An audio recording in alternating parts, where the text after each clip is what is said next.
एक और airlines company दिवालिया होने के कगार पर है। वाडिया ग्रुप की एयरलाइन गो फर्स्ट ने एनसीएलटी में वॉलेंट्री इंसॉल्वेंसी प्रोसीडिंग के लिए आवेदन दिया है। वहीं इस बीच गो फर्स्ट की सभी उड़ानें 3 और 4 मई 2023 से रद्द कर दी गई हैं।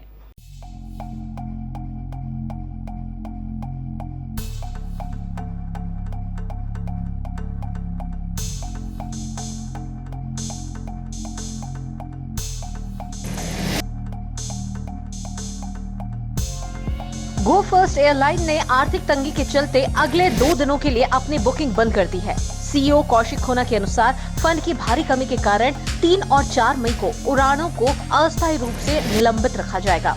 पीएनडब्ल्यू की ओर से इंजनों की आपूर्ति नहीं किए जाने के कारण गो फर्स्ट को वित्तीय संकट का सामना करना पड़ रहा है, जिसके कारण 28 विमानों को खड़ा करना पड़ा। गो फर्स्ट एयरलाइन की 60% से ज्यादा फ्लाइट ग्राउंडेड हो चुकी है।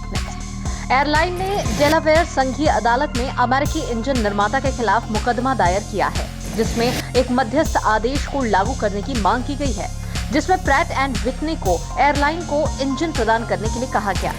ऐसा नहीं होने से एयरलाइन के बंद होने का खतरा है।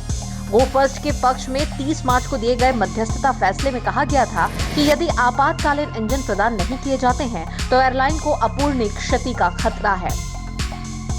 इस बीच एक तेल विपणन कंपनी के एक अधिकारी ने कहा कि airline crash and carry mode पर है, जिसका मतलब है कि उसे रोजाना जितनी उड़ानों का परिचालन करना है, इसके लिए भुगतान करना होगा।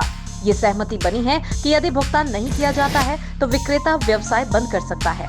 एयरलाइन उद्योग के जानकारों के अनुसार गो फर्स्ट के 30 विमान 31 मार्च से खड़े हैं। इसमें 9 ऐसे हैं जिन पर पट्टे का भुगतान बकाया है।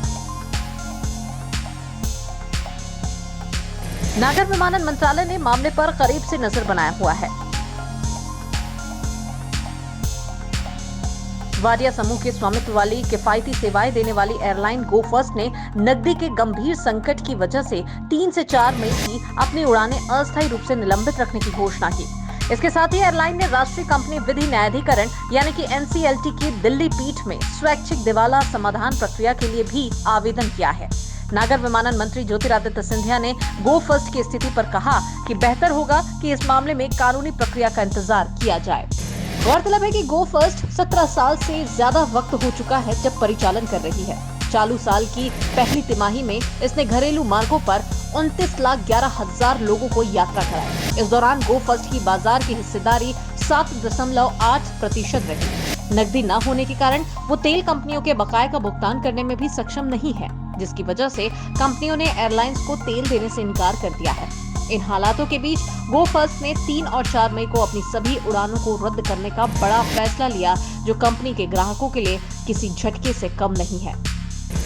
अब देखने वाली बात होगी कि आर्थिक तंगी के चलते जो इस विमान कंपनी ने ये जो बड़ा कदम उठाया है, आने वाले कौन से दिनों तक इसकी स्थिति ठीक हो पाती है और इसका परिचालन फिर से बहाल किया जाएगा।